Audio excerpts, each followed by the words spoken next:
உன்னால் உருவாக்க முடியாத ஒன்றை உனக்கு அளிக்கிற உரிமை யார் கொடுத்தது?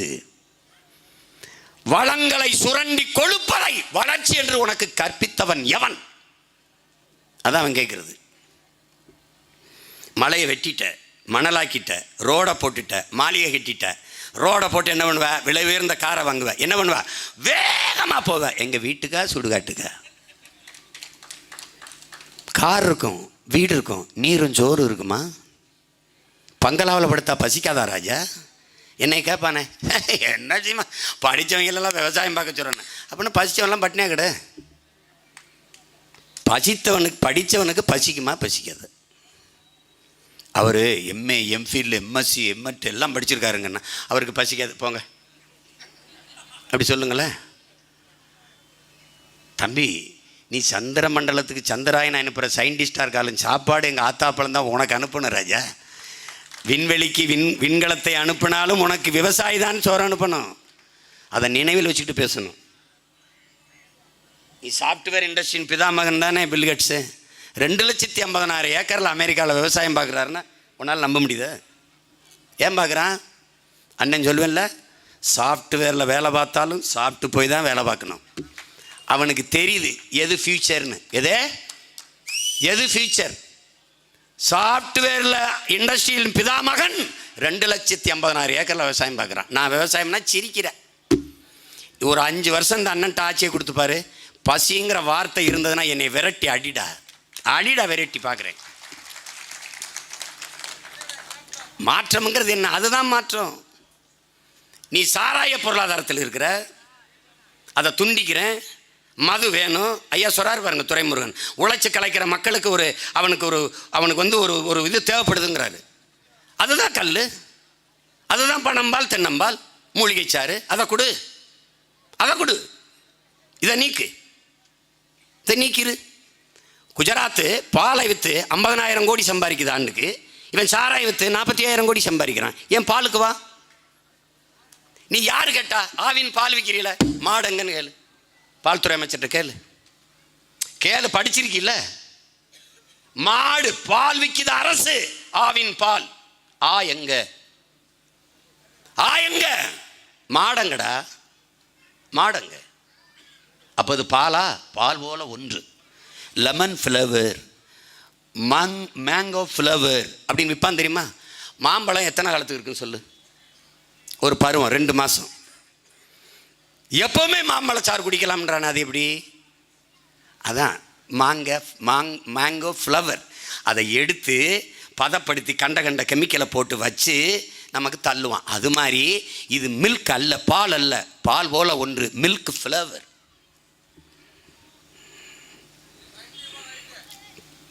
இதை நல்லா புரிஞ்சு வச்சுக்கிட்டு வேலை செய்யணும். உனக்கு மாடு வளர்க்க சொல்கிறேன் அண்ணன், அதெல்லாம் அசிங்கமாக இருக்குது, நீ வளர்க்காத போ. நீ கோட் சூட் போட்டு, ஷூ போட்டு, டை கட்டி, கொரியன் முதலாளிகிட்ட போய் கை கட்டி, அவனுக்கு கக்குஸ் கழிக்கிட்டு, அவனுக்கு ஷூ தொடச்சிக்கிட்டு திரி. எனக்கு அதை பற்றி கவலை கிடையாது. நான் அண்ணன் முதலமைச்சர் அவனை எங்கெங்க அவர் அந்த பண்ணையில், மாட்டு பண்ணையில் உட்காந்து பேசிட்டு இருக்கிறாருங்க. நடக்குதா இல்லையான்னு பாரு. நீ மாற்றம்ங்கிறது என்ன? நீ சந்தை பொருளாதாரத்தில் நிற்கிறாய். உன் நாடு வெரி பிக் மார்க்கெட். இது ஒரு சந்தை. உள்நாட்டு வெளிநாட்டு பிற முதலாளிகள் உற்பத்தி செய்கிற பொருளை வாங்கி விற்கிற சந்தை. நீனும் நானும் அதை வாங்கி நுகருகிற மந்தைகள். சந்தை பொருளாதாரத்தை ஏற்றுக்கொண்ட ஒரு நாட்டில் மக்களும் ஒரு பண்டம்தான். முன்பெல்லாம் மருத்துவமனைக்கு போனீங்கன்னா உன்னை ஒரு உயிராக பார்ப்பான். இன்னைக்கு அப்படி இல்லை. நீ ஒரு காரை கொண்டு விட்டுட்டீன்னா வண்டியை எடுக்கும்போது தான் காசு கேட்பான். நீ ஒரு மோட்ரு பைக்கு பழுதாகி கொண்டு மெக்கானிக் செட்டில் விட்டினா அந்த மோட்ரு பைக்கை திருப்பி எடுக்கும்போது தான் பில்லு கொடுத்து காசு கட்டி எடுத்துகிட்டு போங்கம்பா. ஆனால் நீ மானுடன், நீ உன்னதமான உயிர் கொண்டவன். நீ மருத்துவமனைக்கு உடம்பு முடியல போனீங்கன்னா பணத்தை கட்டு அட்மிட் பண்ணுறம்பா. அப்போது இந்த காருக்கு, இந்த மோட்ரு பைக்குக்கு, இந்த ஆட்டோவுக்கு இருக்கிற மதிப்பு கூட உனக்கு இல்லை. ஏன்? நீ கேவலமான பண்டம், அதை விட கேவலமானவை நீ. புரியுதா? இப்போ புரியுதா உனக்கு? நீ மருத்துவமனைக்கு மட்டும் போ. யங்ஸ்டராக இருக்கான், ஹார்ட் ஃபங்க்ஷன் நல்லா இருக்குது, இது ஏற்கனவே பதிவு பண்ணியிருக்கான் பெரும் முதலாளி, 2 கோடி. கிட்னி நல்லா ஃபங்க்ஷன் ஆகுது, சிறுநீரகம் 2ல். இப்போ ஒரு 2ஐயும் தூக்கலாம், இல்லை 2ல் 1 போட்டால் கூட 1 கோடி. கண் பார்வை நல்லா இருக்குது, இது 2 பேர் கண்ணுக்கு பதிவு பண்ணி வச்சுருக்கான், ஓகே. இப்போ அவனை என்ன பண்ணுறது? பிரெயின் டெட், மூளை செத்துருச்சும்பா. இதுக்கு முன்னாடி ஒரு 25 வருஷத்துக்கு முன்னாலே நீ பிரெயின் டெட்டுங்கிற ஒன்றை கேள்விப்பட்டிருக்கியா? அந்த செய்தியை கேள்விப்பட்டிருக்கிய? ஏன்னா நீனும் ஒரு பண்டம். உன்னை பார்க்கும்போது ஒரு உயிராக பார்க்குறது இல்லை. 2 கண் 2 கோடி, 2 சிறுநீரகம் அது ஒன்று 2 கோடி, ஹார்ட்டு அது ஒரு 4 crores. அப்போ நீ என்ன? நீ ஒரு பண்டம். காரணம் என்ன? நீ ஏற்றுக்கொண்டிருக்கிற எக்கனாமிக் பாலிசி, பொருளாதார கொள்கை. வேர்ல்டு ட்ரேடு ஆர்கனைசேஷனில் கையெழுத்து போட்டான் நம்மால், உலக வர்த்தக அமைப்பில். அவனுக்கு என்ன தெரியுமா? அவன் பாலிசி என்ன தெரியுமா? அவன் கொள்கை, உனக்கு கல்வி சேவை, மருத்துவம் சேவை, குடிநீர் விநியோகம் சேவை, மின் உற்பத்தி விநியோகம் சேவை, சாலை போடுதல் பராமரித்தல் சேவை. ஆனால் அவர்களுக்கு அது தொழில். அவன் என்ன சொல்றான்? தொழில் செய்வது அரசின் வேலை அல்ல. நீ தனியார் முதலாளிகளுக்கு ஒப்பந்தம் கொடுத்து விட்டு கையெழுத்து போட்டு விட்டு கமிஷன் வாங்கிட்டு பேசாம இரு. இதான் அவன் கோட்பாடு. அதை தான் நாட்டின் பிரதமர்லேருந்து முதலமைச்சர் வரை எல்லாரும் செய்து கொண்டிருக்கிறார்கள். நீ ஜான் பெர்கின் எழுதின அமெரிக்க பொருளாதார அடியாளின் வாக்குமூலத்தை படி. பல தடவை சொல்லிட்டேன், படித்தா நான் அங்கே இருப்பேன், நீங்கள் பேசுவேன். அவன் என்ன சொல்கிறான்? உங்கள் நாட்டின் தலைவர்களுக்கு நாங்கள் கடன் கொடுப்போம், கையெழுத்து வாங்குவோம், தொழில், பொருளாதாரம், பாதுகாப்பு இவற்றில் எங்களுக்கு வேலை செய்கிற ஆட்களாக அவர்களை மாற்றுவோம். அவ்வப்போது உங்கள் நாட்டிலே வானூர்தி நிலையம் அமைத்தல், துறைமுகம் கட்டுதல், சாலை போடுதல், ஏர்போர்ட், இது மாதிரி வேலைகளை செய்து கொண்டு தங்கள் இருப்பை தக்க வைத்துக் கொள்வார்கள்ங்கிறான். அதனால தான் அந்த 8 வழிச்சாலை வருது, இந்த ஏர்போர்ட் வருது, அந்த போர்ட் அந்த காட்டுப்பள்ளியில் வருது. இதெல்லாம் எதற்கு? இதுக்குத்தான். நமக்கு சேவை செய்கிறாங்களாம். இது நல்லா கவனிச்சுக்கணும். இந்த சாலையெல்லாம் போடப்பட்டது 4 வழிச்சாலை 8 வழிச்சாலைன்னு உனக்குன்னு நினச்சின்னா அது மாதிரி ஒரு பைத்தியக்காரத்தனம் உலகத்தில் கிடையாது. உள்நாட்டு வெளிநாட்டு பெரும் முதலாளிகள் உற்பத்தி செய்கிற பொருளை விரைந்து எடுத்துக்கொண்டு செல்வதற்காக போடப்பட்டதின் உடன் பிறந்தவனே. சாகர் மாலான்னு ஒரு திட்டம், அதன் கிளை திட்டம் தான் பாரத் மாலா. பிலிப்பைன்ஸ்னு ஒரு நாடு, சின்ன நாடு, ஆசியன் டெவலப்மெண்ட் பேங்க்னு ஒரு பேங்க்கு, 375 லட்சம் கோடி அதுக்கு வருது. சின்ன நாட்டில் இவ்வளோ பொருளாதாரம் எப்படா ஒரு வங்கிக்கு வருதுன்னா அது அமெரிக்க ராக்பெல்லர் ஃபவுண்டேஷன்லேருந்து வருது சாகர் மாலா திட்டத்துக்கு. இதன் வேலை என்ன? பீம்ஸ்டெக், இந்த Bangladesh, Myanmar, India, Sri Lanka, Thailand, இதனுடைய எக்கனாமிக் டெவலப்மெண்ட் கார்பரேஷன் தான் அந்த பீம்ஸ்டெக்கு. இதில் என்னென்ன இந்த நாடுகளுடைய, இங்கே பாரு, இவனுக்கு என்ன தெரியுமா? இவனுக்கு சாலை போக்குவரத்து, விண்ணூர்தி போக்குவரத்து, தொடர்வண்டி போக்குவரத்து எல்லாத்தையும் கொண்டு கப்பல் போக்குவரத்தில் இணைக்கணும். இந்த கப்பல் போக்குவரத்தை போய் யார்கிட்ட கொடுக்கணும்? தனியார் முதலாளிகிட்ட. முதலாளி யார்? அதானி. விளிங்கத்தில் துறைமுகம், ஏற்கனவே துறைமுகம் இருக்கா? கேரளாவில் இருக்குது. இந்த விளிங்கத்தில் எதுக்கு? அதானிக்கு. இங்கே ஏற்கனவே துறைமுகம் இருக்கா? இருக்குது. யார்கிட்ட இருக்குது? நம்ம தாத்தா காமராஜ் பேரில், பாட்டனார் வாபுசி பேரில் இருக்குது. அதுலேயே வேலை இல்லை, 50 விழுக்காடு தான் நடக்குது. அப்போது அங்கே சரக்கு தேங்கி இருக்குது, ஏற்றுமதி ஆக முடியல, சரக்கு இறங்க முடியல, அங்கே இடம் இல்லை. அப்படி ஏதாவது இருக்கா? இல்லை. அப்போ எதற்கு 6111 ஏக்கரில் காட்டுப்பள்ளியில் துறைமுகம், அதானி துறைமுகம்? ஏன்னா முதலாளி வாழணும். அப்போ இந்த போக்குவரத்தை கொண்டு போய் கப்பல் போக்குவரத்தில் இணைக்கணும். இதுக்கு பேர் சாகர் மாலா, கிளை திட்டம் பாரத் மாலா. இப்போ விளங்குதா? நீ என்ன நினைக்கிற? இந்த 8 வழிச்சாலை போடுறது உனக்கு நினைக்கிற? இளவெடுத்தவனே, நமக்கு இல்லை, முதலாளிக்குப்பா. நீ கொஞ்ச நேரம் கழிச்சு ஒரு 6 மணி 7 மணிக்கு இந்த 4 வழிச்சாலை போய் பார்ப்பா. மூடுந்துவல் கண்டெய்னர்கள் வரிசையாக போகும். எதற்கு? கொரியன் முதலாளி ஹொண்டாயில் தயாரித்த கார் போகுதுப்பா, மோட்டர் பைக் போகுதுப்பா. ஒரு தடவை திறந்து பாருப்பா, அதாப்பா போகுது, துறைமுகத்துக்கு போகுது. அவன்கிட்ட கப்பம் வச்சிருப்பான்னு நினைக்கிறியா? No, never. இது யாருக்கான நாடு? யாருக்கான அதிகாரம்? அப்ப இந்த சந்தை பொருளாதாரத்தை ஏற்றுக்கொண்டிருக்கிற ஒரு நாடு வாழவும் செய்யாது, வளரவும் செய்யாது. என் உடன் பிறந்தவனே, சந்தையில் வர்த்தகம் நடக்குமா, வாழ்க்கை நடக்குமா என்பதை ஒரு நொடி சிந்தித்துப்பார். சந்தையில் வர்த்தகம் நடக்கும். மாலையில் வியாபாரம் முடிந்தவன் கூடாரத்தை காலி பண்ணி வியாபாரி போவான், சந்தை வெறிச்சோடி கிடக்கும். அப்படித்தான் சந்தை பொருளாதாரத்தை ஏற்றுக்கொண்ட நாட்டில் முதலாளிகள் வருவார்கள், வெளிநாட்டு முதலாளிகள், உள்நாட்டு முதலாளிகள் முதலீடு செய்வார்கள். இந்த முதலீடு அவன் லாபத்தை வைக்கா, மக்கள் சேவைக்கா என்பதை அறிவார்ந்த என் தம்பி தங்கையில் சிந்திச்சு பார்க்கணும். எந்த முதலாளியும் தன் லாபத்தை வைக்கத்தான் முதலீடு செய்வானே ஒழிய மக்கள் சேவைக்கு இருக்க முடியாது.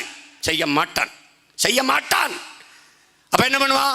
நோக்கியோ கொண்டு வந்தார்கள் ஐயா கருணாநிதி ஒரு காலத்தில். நோக்கியோ அமெரிக்கா நோக்கியோ எங்கடா இப்போ நோக்கியோ? எங்கேயாவது நோக்கியோ? வேலூரில் நான் 6 மாதம் சிறையில் இருக்கும்போது என்னோட 300 தம்பிகள் வந்து இந்த நோக்கியோ நிறுவனத்தில் வந்து வேலை பார்த்த வந்தான். நோக்கியோ மூடிட்டான். ஏன்? அவனுக்கு சரி வரல. வேலை வாய்ப்பு எங்கடாப்பா அவன்லாம்? எங்கேயோ ஒரு ஓரத்துலேருந்து என் பேச்சை கேட்டுருப்பான். அவனுக்கு எப்படி தெரியுமா? +2 படித்தா போதும், 10th படித்தா போதும்.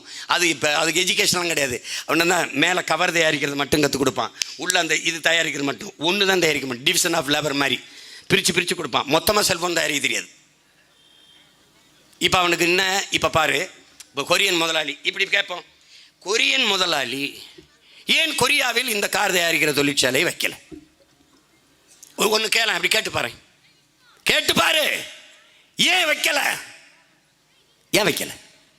ஒரு டன் எடையுள்ள கார் தயாரிக்க 4,50,000 லிட்டர் தண்ணி தேவைப்படுது. இங்கே 2 டன் 3 டன் கார் உள்ள எடையுள்ள கார்கள் தயாரிக்கப்படுது. அப்போ எத்தனை லட்சம் கார்? கண்ணுக்கு தெரியாத நீர் களவு போகுது. இதைத்தான் வெர்ச்சுவல் வாட்ரு, மறை நீருங்கிறான். ஐயா நக்கீரன் எழுதுனது படிக்கணும். கண்ணுக்கு தெரியாமல் களவு போகும் உன் நீர். 50 லட்சம் கார்கள் ஏற்றுமதி செய்யப்படுது. அப்போ எவ்வளவு தண்ணீர் உன் தண்ணீர் களவு போகுது பாரு. இவன் ஏன்னா அவன் நிலத்தின் நீரை காப்பாற்றி விட்டு நம் நிலத்தின் நீரை சுரண்ட வந்துடுறான். ஒரு வேளை நிலத்தடி நீர் இல்லைன்னா கூடாரத்தை கழுவிட்டு போயிடுவான். நீ தெருவில் நிற்க வேண்டியதான். நான் ஹொண்டாயில் வேலை செய்கிறேன். அப்புறம் வேலை இருக்காது. கள்ளச்சாரத்தை குடித்து படுத்து 10 லட்சம் வாங்கி கொடுத்துட்டு போக வேண்டியதான். வேறு ஒன்றும் கிடையாது. சிரிக்காதவன் சொல்கிறான். இல்லை, குடிச்சிட்டு பாட்டில் கொடுத்தா 10 ரூபா, குடிச்சு செத்து பாடையை கொடுத்தா, பாடையில் பாடியை கொடுத்தா 10 லட்சம். பாட்டில் கொடுத்தா 10 ரூபா, பாடியை கொடுத்தா 10 லட்சம். இது சிரிக்க இல்லை, சிந்திக்கிறது. இப்போ இந்த ஹொண்டாய் முதலாளி, இப்போ நீ இப்படி பாரு, இவனை நிலத்தடி நீர் எவ்வளோ வேணாலும் உறிஞ்சி கொள்ளலாம். அவனுக்கு மின்தடை இல்லை. ஒரு அரை மணி நேரம் 1 மணி நேரம் மின்தடை ஏற்பட்டால் ஏற்படுகிற ஒரு இழப்பிற்கு, உற்பத்தி இழப்பிற்கு மத்திய மாநில அரசுகள் இழப்பீடை ஈடுகட்டும். எப்படி சலுகை கொடுக்குறான் பாருங்க. உற்பத்தி செய்கிற பொருளை விரைந்து எடுத்துகிட்டு போக சாலை, நிலத்தடின்னு எவ்வளோ வேணாலும் கொடுத்துக்கலாம். அந்த தொழிற்சாலையை தொடங்க உழைக்கும் அடித்தட்டு மக்கள், வேளாண்குடி மக்கள்கிட்ட எத்தனை ஆயிரம் ஏக்கரும் பறித்து தரப்படும். நல்லா கவனிச்சுக்கணும். இவங்களுடைய வளர்ச்சியை பாரு எப்படி கட்டமைக்கிறான். இது ஆனால் இவனை எவ்வளோ வேணாலும் உறிந்து கொள்ளலாம் என்று சொல்லிவிட்டு கடல் நீரை 50,000 கோடி முதலீடு செய்து ரிவர்ஸ் ஓஸ்மாசிஸ் முறையில், அமெரிக்க முறையில் சுத்திகரித்து கடல் நீரை சுத்திகரித்து குடிநீராக்குறான். கடல் சுத்திகரிக்குது. சூரிய ஒளி, கடல், நீராவியாகி மேகம் தூய நீரை கொட்டுது. குடிச்சிக்கன்னு கொட்டுது. அதை அடுத்த நொடி கடலில் விட்டு சுத்திகரிக்கிறேன். 50,000 கோடிக்கு. அட பைத்தியக்காரனுக்கு பிறந்த பைத்தியக்கார பயில்களா, 50,000 கோடிக்கு எத்தனாயிரம் ஏக்கரில் நீ எத்தனை ஏரி, எத்தனை குளம், எத்தனை குட்டை, எத்தனை கம்மா, எத்தனை தாங்கள், எத்தனை ஏந்தல், எவ்வளவு கட்டியிருக்கலாம்? 50,000 கோடி ஒரு முறைக்கு. இவங்க எத்தனை 50,000 கோடி இதில்?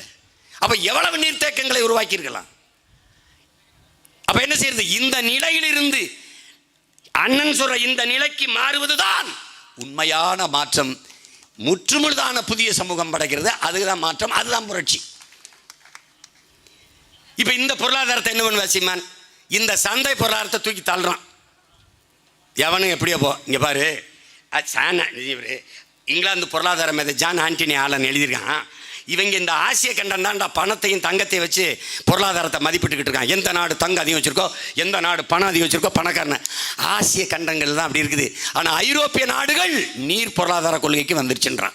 எப்படி நீர் பொருளாதார கொள்கை? இந்த பிரான்ஸ் ஆரஞ்சு பழத்தை விளைய வச்சு ஏற்றுமதி செய்கிறான். அவன் ஒரு ஆரஞ்சு பழத்தை வச்சுக்கிட்டு இப்படி பார்க்குறான்ப்பா. கைக்குள்ளே இருக்குது 50 லிட்டர் தண்ணீரை குடிக்குதுப்பா. ஒரு கைக்குள்ளே இருக்கிற ஒரு ஆரஞ்சு பழம் விளைஞ்சு கைக்கு வர. ஆனால் அதை கசக்கி பிழிஞ்சாப்பா அரை கோலை கூட தண்ணி வரலப்பா.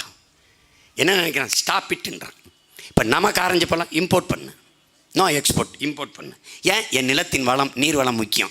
எந்த நாடு நாசமாக போகட்டும், என் நாடு நல்லா இருக்கட்டும். அங்கே ஏன் நல்ல அப்பனுக்கு பிறந்தவன் தலைவனாக இருக்கான். உனக்கு புரியுதா நான் சொல்கிறது?